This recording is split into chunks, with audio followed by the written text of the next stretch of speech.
They found the bones tangled beneath the floorboards, charred at the ends, as if fire had tried and failed to finish its work. Small bones, child-sized, crushed into the red clay with boot heels and prayer words spoken too late. The boards above them still smelled of smoke decades later, and when the wind pressed through the hollow at night, people swore they could hear a thin sound rising from the dirt. Not a scream, something worse, a breath that never learned how to stop asking for air. The house had burned in 1929, but the story had begun long before the flames. In these mountains, nothing ever truly started where the records say it did. It began in blood, in marriages that folded inward, in names repeated until they lost meaning. It began with a child who should not have been born, and a family that made sure no one ever forgot it, even as they tried to erase every trace. The hollows of central Appalachia are full of places like this. Valleys so tight the sun only visits for an hour each day. Creeks that carry whispers downstream faster than water. Families who learn to survive by closing ranks, by trusting only those who shared their last name and their ancestors. Outsiders called it tradition. The elders called it necessity. The children called it normal because they had no other word. That winter, neighbors reported lights moving through the trees long after midnight. Barefoot tracks appeared in snow that no one claimed. Dogs refused to cross certain property lines, their hackles lifting as if they smelled something rotten beneath the ground. And in the center of it all was a house no one visited anymore, where a woman lived with a child who never seemed to sleep and never seemed to age the way children should. The child was seen standing in the yard before dawn, staring at nothing, fingers stained dark as if from old bruises or dried blood. When spoken to, the child answered in a voice that sounded practiced, careful, older than the body it came from. Church women crossed themselves when they passed. Men spat tobacco into the dirt and walked faster. Everyone knew something was wrong, but knowing and speaking were two different sins in these mountains. Before this story goes any deeper, pause with it for a moment. Which city are you watching from, and what time is it right now? Some stories change depending on where you're standing when you hear them, because what happened next did not belong to one family alone. It belonged to the land that held them, to the silence that protected them, and to a lineage that had been rotting quietly for generations, waiting for the moment it would finally surface. The records say the child was born during a storm. The records lie. The truth is much older, and it was already screaming long before anyone thought to write it down. The maps from that time barely acknowledged the place, a thin line for a road that washed out every spring, a name written once, then crossed out, then written again by a different hand. Census records listed the hollow as populated, then inexplicably empty, then populated again by the same surnames repeating like a prayer gone wrong. This stretch of Appalachia sat between counties, between jurisdictions, between concern and neglect. It was the kind of place where laws softened and customs hardened. The families there traced their presence back to the late 1800s, when timber money dried up and coal never quite arrived. They stayed because leaving required cash, connections, and a belief that life could be different. Few had any of those. The land fed them just enough to keep them breathing. Corn scraped from thin soil, meat taken from woods that felt older than scripture. Children learned early that survival came from obedience, silence, and marrying who was available. Church records filled the gaps official archives ignored. Baptisms written in fading ink. Weddings recorded with no mention of how closely the bride and groom were related. Funerals described as brief or private. Words that often meant something had gone wrong. The preacher rotated every few years, but the families stayed the same. He might arrive from outside with strong opinions, but he left knowing better than to ask certain questions. The house at the center of the hollow had been built by a man whose name appeared 6 times in the local family Bible, each entry marking a different role. Son, husband, uncle, cousin, father. The woman who lived there when the child was born carried that same name before marriage and after. No one remarked on it. Names, like blood, were recycled here. By the 1910s, the isolation had deepened, roads elsewhere improved, schools consolidated. But this hollow remained cut off by ridges and reluctance. Children were taught at home or not at all. Midwives handled births quietly, without doctors, without questions. When complications happened, they were treated as fate rather than warning. The child's arrival did not prompt celebration, it prompted unease. The midwife washed her hands longer than usual afterward. She later told her sister that something about the baby's eyes felt wrong, not because they were misshapen, but because they watched her too closely, as if measuring her. As if remembering. As the years passed, the child failed to follow the usual markers. Teeth came in late, speech came early, growth stalled, then resumed in uneven spurts. By 5, the child could recite family stories that had never been spoken aloud in front of them. By 7, they asked questions no child should know how to form, about who had married whom, and why certain photographs were kept face down in drawers. The mother did not correct these questions. She silenced them. Doors were locked more often. Curtains stayed drawn even in daylight. And slowly, without announcement, the house stopped appearing on Sunday mornings. It was then the Hollow began to listen more closely. Children in the surrounding ridges started talking about noises that didn't belong to the woods, not fox screams or owls or the wind twisting through bare branches, but something rhythmic, a dragging sound, a voice repeating the same phrase over and over, low enough that you felt it in your chest before you understood it with your ears. Parents told them to stay away from the Hollow, but warnings only sharpened curiosity. The child was rarely seen now. When they were, it was always alone, standing at the edge of the tree line, sitting on the church steps after dark, though no one saw them arrive or leave. A farmer claimed the child knew his name without being told, spoke it softly as he passed, then smiled in a way that felt rehearsed, as if copied from memory rather than emotion. Inside the house, rituals replaced routine. Neighbors could smell smoke even when no fire was visible. Not wood smoke, but something heavier, oily, carrying the sour edge of burnt hair. Animal remains appeared in shallow pits behind the house. Chickens at first, then goats. Always Aaron. Jed carefully, always missing the same parts. The heads were lined up facing the house, as if watching. The mother grew thin, her hair fell out in patches. She stopped attending funerals, even when close relatives died. When pressed, she claimed illness, but those who saw her up close noticed bruises on her arms shaped like fingers, too small to belong to an adult. The child, by contrast, seemed robust, alert, restless, as if drawing strength from the decay around them. Drawings began to surface, charcoal sketches found nailed to trees or tucked into hymnals at church, crude at first glance, but disturbingly precise if studied too long. Family trees with lines looping back into themselves, stick figures with shared faces, a woman drawn twice, once as a mother, once as a bride, both labeled with the same name. The elders met quietly.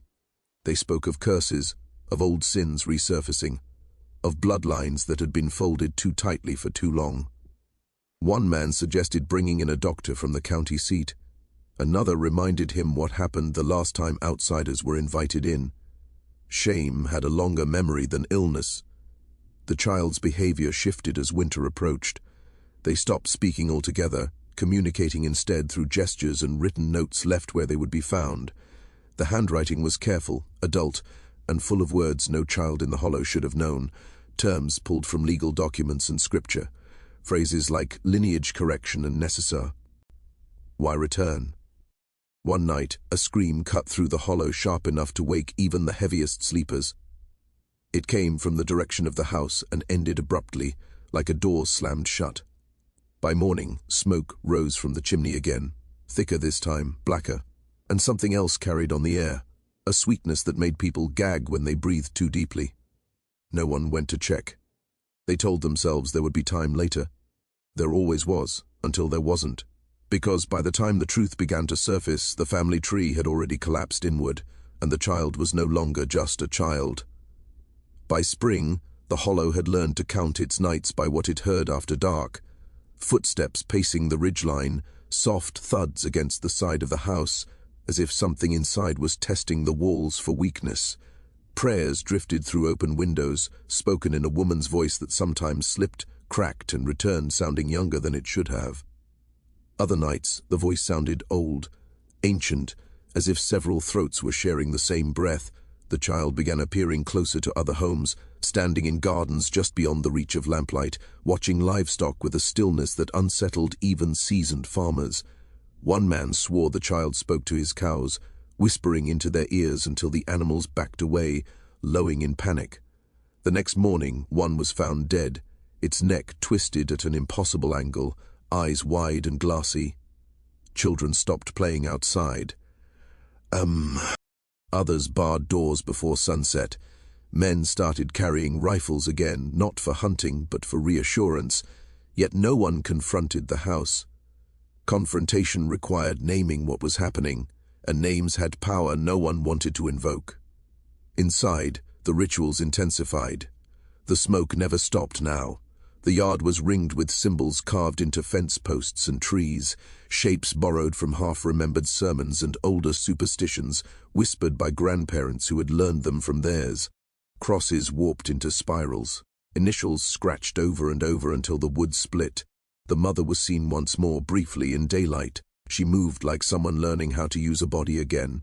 Her eyes were hollow, rimmed red. When a neighbor called out to her, she flinched, then smiled too quickly. She said nothing. On her wrist, a fresh mark bled through a ragged bandage, small teeth marks, human, child-sized. That same week, the preacher received an anonymous note pushed beneath his door. It listed names, birth dates, marriages that had never been recorded officially. Lines drawn between them in a way that made his hands shake as he traced them. At the bottom, one sentence written twice, once in neat script, once in a child's uneven hand.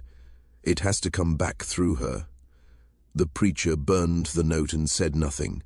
By then, silence was a form of survival. The child's body began to change again. Neighbors whispered that it was growing taller overnight, that its face seemed to shift depending on who looked at it. Some saw the mother's eyes. Others recognized the jawline of a long-dead uncle. The resemblance was never comforting. On the night everything broke, the screaming lasted longer. It rose and fell, layered voices overlapping until it sounded like a choir practicing grief. Then came the smell of fuel. Kerosene carried on the wind. A single shot rang out, followed by another, and then the fire took hold.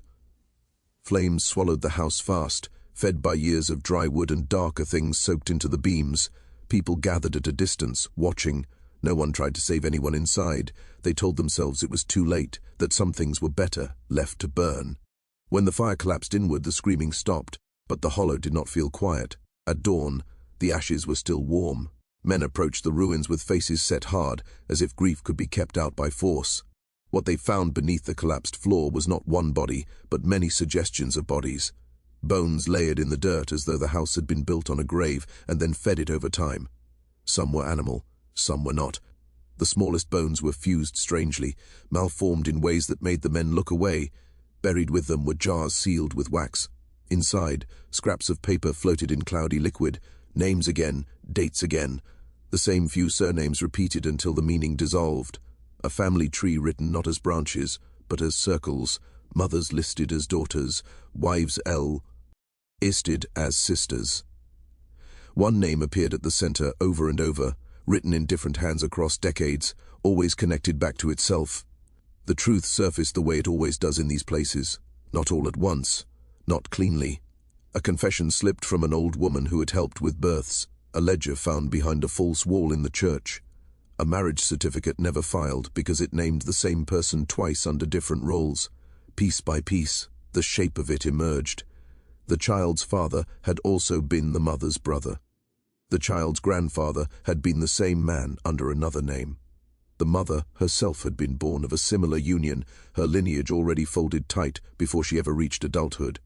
What had been whispered as tradition had hardened into something else entirely. A closed system of blood and obedience reinforced by isolation and fear. The child was not an accident, it was an intention. Each generation believed it was correcting something broken in the last, bringing the blood back around, keeping it pure, keeping it familiar. The rituals, the symbols, the careful record-keeping in hidden jars were not madness. They were method, a belief that identity could be preserved by refusing to let it mix, even if that preservation twisted bodies and minds beyond recognition. The mother had not been a victim in the way the town wanted to believe. She had been raised inside this logic, taught that her role was to receive and return the line. When E gave birth, she did not name the child as something new. She named it as something remembered. An echo, a continuation. The child's strange knowing was not supernatural, it was inheritance. Stories told too early, boundaries never taught, roles collapsed into one another until nothing remained but function. When the fire took the house, it took the last physical record of those unions. That was no accident either. The men who struck the match understood what they were destroying. Not just evidence, but permission.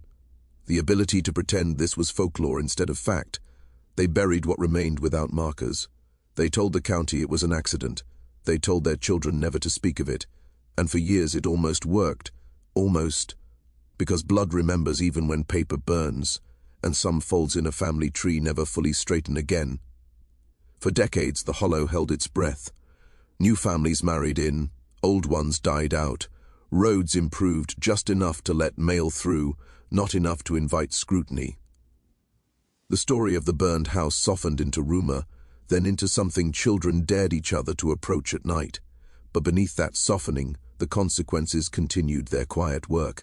Children were born with weaknesses no one could explain, hearts that tired too easily, lungs that struggled in cold air, minds that seemed to skip beats when asked to remember too much at once.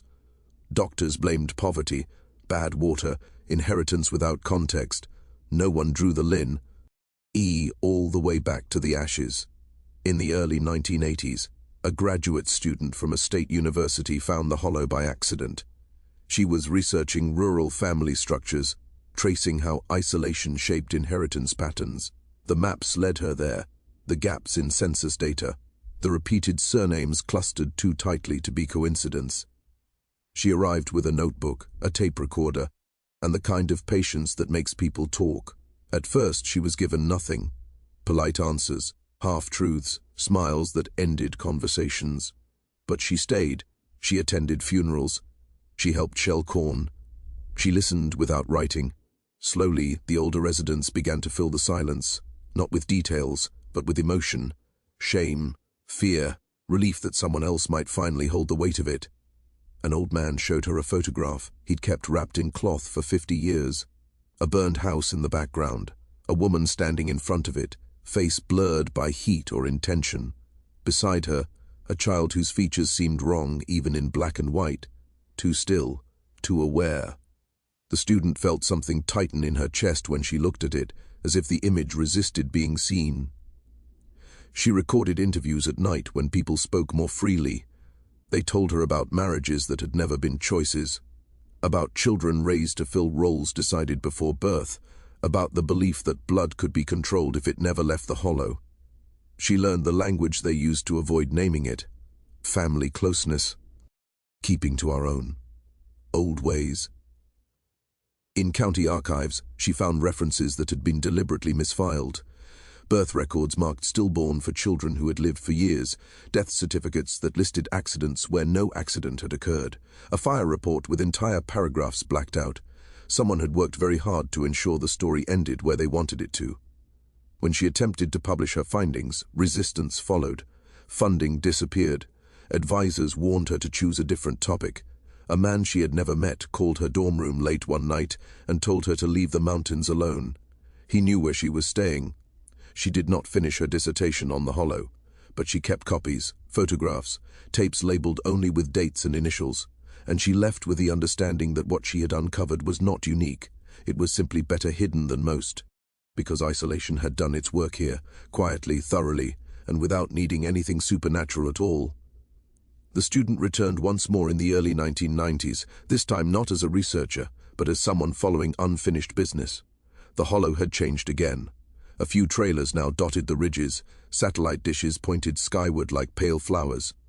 But the old places were still there if you knew where to look.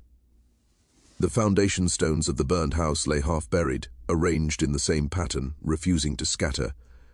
She brought with her copies of genetic studies published years after she'd left, papers that spoke in clinical language about closed populations and recessive expression, about how repeated unions between close relatives collapsed diversity until the same traits surfaced again and again.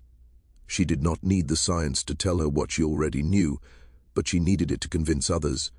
DNA samples taken from willing residents revealed patterns that echoed the old jars of names, markers looping back on themselves, ancestral overlaps so dense it confused even experienced analysts. One technician remarked that it looked less like a family tree and more like a knot pulled too tight to undo. Some of the descendants reacted with anger, others with relief, a few with recognition that bordered on grief. A woman in her 30s learned that the heart condition that had killed her father and his sister came from the same source as her own chronic fatigue. A teenage boy discovered that his learning difficulties were not a personal failing, but the inheritance of choices made long before he was born. The student never spoke publicly about the child. That part of the story remained unprintable, suspended between documented fact and something no institution wanted to claim. But in private conversations, she acknowledged it as the point where the system broke, where belief in control turned into proof of collapse. She visited the cemetery where the unmarked graves lay. She felt the ground sink slightly beneath her feet, the soil never quite settle. In that place, she understood that the hollow had not been cursed. It had been neglected, then sealed off, then left to solve its own problems with only itself as reference. Before she left for the last time, an elderly woman took her hand and asked a question that had been waiting decades for an answer. Was it wrong, she asked, if no one ever showed you another way? The student did not answer. There was no answer that could undo what had already happened. She drove out as dusk settled, the ridges closing behind her. In her rear-view mirror, the hollow disappeared, but the patterns she had traced did not. They followed her into lecture halls, into policy debates, into quiet moments when she considered how easily isolation can masquerade as tradition. Because what had happened there was not an anomaly. It was an extreme example of something that happens slowly everywhere when silence replaces choice and familiarity replaces consent. And the child, unnamed and unrecorded, remained the clearest evidence of where that road eventually leads. Years later, the hollow exists mostly as an absence. Trees have grown where the house once stood, their roots threading through ash and bone, drawing minerals from what was buried and forgotten. People pass the turnoff without noticing it now. There is nothing to see unless you already know where to look. That is how most legacies like this survive, not as monuments, but as quiet distortions carried forward. The descendants scatter. Some married far away, believing distance alone could dilute what followed them. Others stayed close, drawn back by land that felt familiar, even when it made them uneasy. Children were born who seemed healthy, then grew into adults who tired too easily, who struggled to breathe under stress, who carried anxieties with no clear origin. Doctors treated symptoms, therapists treated trauma. Few traced the line all the way back. The student archived her materials before she died, tapes sealed, photographs labeled only by year, family diagrams too complex to follow without losing your place. Researchers still request access, but most are denied. Not because the data is flawed, but because it is complete. It does not leave room for comforting explanations. What happened in that hollow did not require monsters or curses. It required isolation, obedience, and time. It required a system that taught people their only value was continuation, that love and lineage were the same obligation. It required silence enforced so thoroughly that harm learned to pass as care. Sometimes, a descendant discovers the truth by accident. A genetic test reveals impossible overlap. A name appears twice in a family tree where it should not. A question surfaces that no one knows how to answer.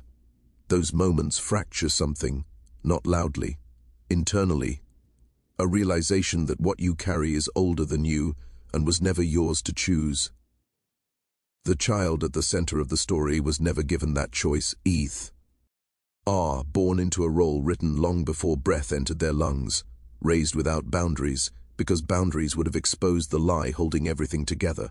By the time the fire came, there was no separating victim from product, only a system consuming itself. The hollow taught the mountains something they already understood, that isolation does not preserve, it concentrates, that blood remembers even when stories are buried, that silence can be inherited as surely as bone structure or disease. If you were to uncover records like these in your own family, if you learned that your mother was also your sister, or that your grandfather had been many things to many people at once, what would you do with that knowledge?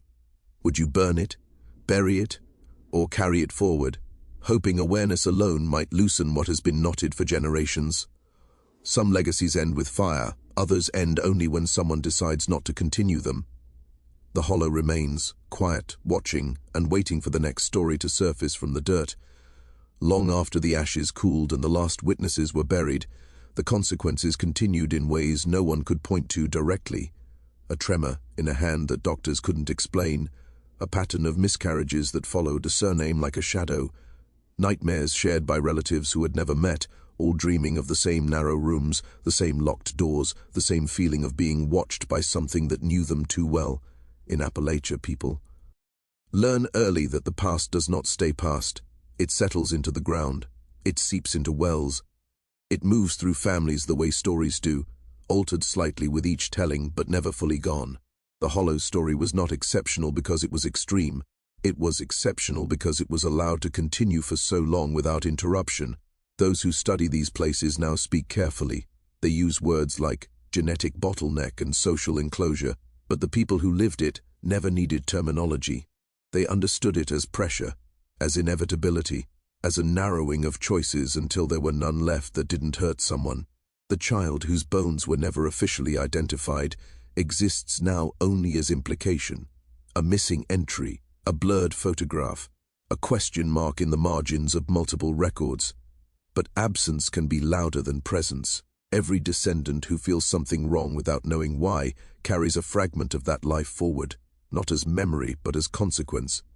There are other hollows, other families, other quiet systems still turning in places where roads end and attention fades. They do not announce themselves with fire or screams. They persist through weddings no one questions and silences everyone understands. They look ordinary until time reveals the cost. If you listen closely to Appalachia, past the songs and the scenery, you can still hear it. The warning buried under hospitality and tradition, the truth that isolation when mistaken for protection becomes a closed room with no air left inside. What would you do if you learned that the person who raised you was also part of a cycle that never allowed you a choice? If the love you trusted was inseparable from harm passed down like an heirloom, would you stay silent to protect what remains or speak and risk unraveling everything your family built its identity on? The mountains do not answer these questions, they only hold them. And somewhere beneath the soil, beneath the roots and the stones, the past waits patiently, not to haunt, but to remind. Because what is buried without being understood does not disappear. It returns.